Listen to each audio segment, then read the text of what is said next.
considering the perspective of stress as a tool to combat fear, it's essential to delve into the intricate relationship between fear-associated memories and our responses. These memories can serve as a dual function. On one hand, they can be protective, acting as a shield against possible threats. Conversely, they can be maladaptive, promoting irrational fears that may impede our regular functioning. First of all, we have to distinguish between modulators and mediators, and I'll do this very briefly. There are a lot of things that will modulate your state of focus, but they don't directly mediate your sense of focus. So for instance, if right now a fire alarm went off in this building, it would modulate our attention. We would get up and leave. It would be very hard to do what we're doing with that banging in the background, at least at first.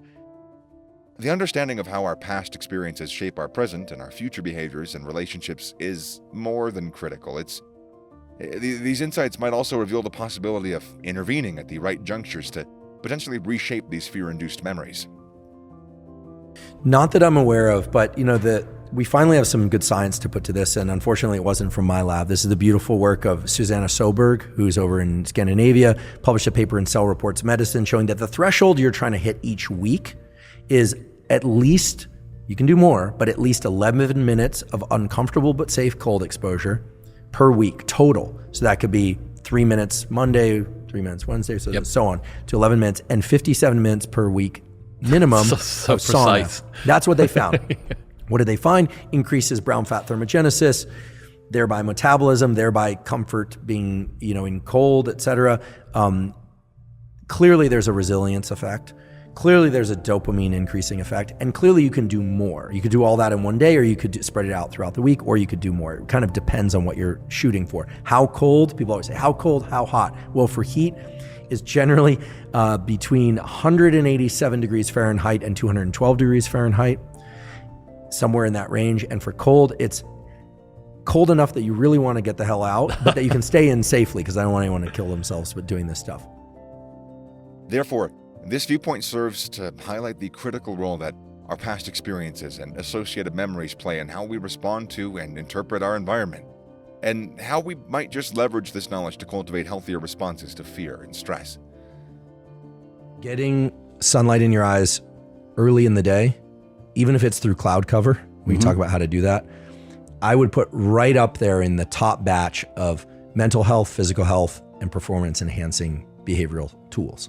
And it's completely zero cost. It takes a little bit of time, but here's the idea. And this means actually natural sunlight. That's right. Yeah. And you should stare at the fucking sun, right? Well, blink if it hurts. When the sun is low in the sky, you can look at it directly much more easily without pain. But if it's painful, it's okay to blink. Okay. Don't damage your eyes on account of trying to get the sunlight. Here's the idea. A little bit of background just to kind of nest this in something. Every cell in your body has a little 24-hour clock. Viewing the sun, in particular morning sunlight, on a consistent basis, I would say 80% or more of the days of your life is what you should strive for. So it could be 100%, could be 80, but try and do this daily. What it does is it aligns all of those clocks in a very precise way. And it does this by activating specific neurons in your eye called the intrinsically photosensitive melanopsin ganglion cells, but forget, that's all geek speak, connects to your brain and informs all the cells of your body what's going on in the outside world and aligns them. So imagine going into a clock store with every clock is an alarm clock and they're on different schedules. That's what happens if you don't view morning sunlight. When you do view morning sunlight for about, I would say 5 minutes to 10 minutes on a clear day, try and face in the direction of the sun. Don't do it through a window. Don't do it with sunglasses on. Fine to wear eyeglasses or contacts, even with as UVB protection. Don't wear a brimmed hat. Just look in the general direction of the sun, even if you have to be on your phone, but just kind of get some sunlight in your eyes and blink if you need to, if it's painful. Look away from it a little bit if it's really bright.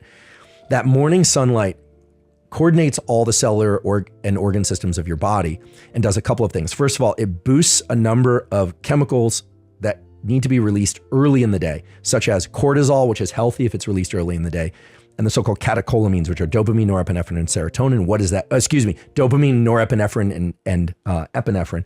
What does that do? It gives you increased focus, energy, and alertness through the morning, increased immune system function throughout the day, focus throughout the day. And it sets a timer on some other clocks in the body, including the one that releases melatonin about 16 hours later to make you sleepy and fall asleep easily. This is my biggest struggle, by the way. If you don't get that morning sunlight for one day, no big deal. But if you don't do it for 2 days or 3 days in a row, what happens is that morning increase in cortisol still happens, but it starts getting pushed out towards the afternoon. And that is strongly associated with depressive symptoms, anxiety, and sleeplessness at night, which then just makes it harder to function during the next day. Yeah. So getting 5 to 10 minutes of morning sunlight when it's clear out in your eyes, when it's clear out on an overcast day, people say there's no sun here. Okay, look, unless you live in a cave, there is sun. I don't care if you live in Seattle in winter or Tromsø, Norway in winter, there is sun. You got to go outside and see it. And the goal is to really flip on as many artificial bright lights throughout the day. Most people make the mistake of not getting morning sunlight in their eyes or driving to work with sunglasses or looking at the sun through a windshield. Then they get to work and it's kind of dimly lit because they have windows that are tinted. And so you're never getting enough light in your eyes early in the day. Then they go home at night, and here's the diabolical thing. From 10 p.m. to 4 a.m., you really want to keep the lights dim. If you want to put in red light bulbs, that's even better. That's kind of geeky.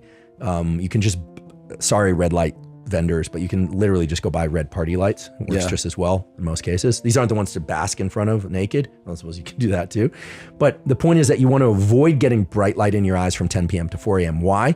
That plummets dopamine and melatonin, disrupts sleep, and can lead to issues in next day cortisol and even learning issues. This was beautifully shown by Samar Hattar at National Institutes of Mental Health. It's a good friend of mine, but also a fabulous circadian biologist. So morning sunlight on a cloudy day, maybe 10 to 20 minutes. Really overcast day, if it's really overcast, you wake up, it's ugly out. Your goal should be to get outside, be under an overhang, try and get some light in your eyes with no sunglasses. Then during the day, you really want to crank the lights. On a clear day, get outside.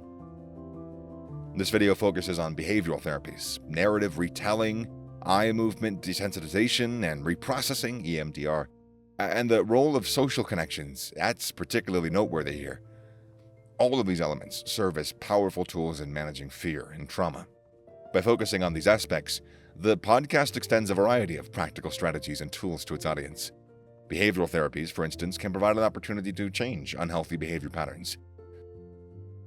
I don't know. I like to think everybody harbors it inside themselves. I can say without going into the whole backstory, because I've done it before. I mean, at 19, I basically just looked at myself and decided that I was a loser, right? I mean, I was able-bodied, which was helpful. I had a mind that could remember things, which was helpful. I was interested in a few things, but none of those things were setting me up for career or ongoing progress. And I had a lot of maladaptive behaviors, right? At the time, I was getting involved in fighting. I wasn't completing my schoolwork. I was just really in a bad place. And it was really fear and desperation, mostly fear, that inspired the switch. Along the way, I haven't talked about this publicly, to any great extent, but along the way, I hit numerous roadblocks again and again. Sometimes they were situational, like people close to me dying and the grief that came with that. Sometimes it was my own kind of feeling like I was getting pulled back toward a state of mind that wasn't healthy for me, and so on. But I think what I've been good at least good at, not great at, but at least good at, is finding really good mentors that would allow me to get to the next node, the next milestone. And I should say that some of those mentors were real people that I didn't say, can you be my mentor? Not that that would be a bad thing, but really tried to model my behavior after people that I respected. And sometimes those mentors were people that I didn't know at all. I mean, I'll just say this right now. I'm going to embarrass him by saying it, but I was a junior professor, meaning before I got tenure, running a lab. I had a bulldog puppy, a laboratory, and a home for the first time in my life, and feeling very, very overwhelmed and distraught. And I made many of the things that I heard Tim Ferriss say sort of central to my way of doing things. I didn't go 4 hours of work a week, but I did start to get extreme about organizing my schedule.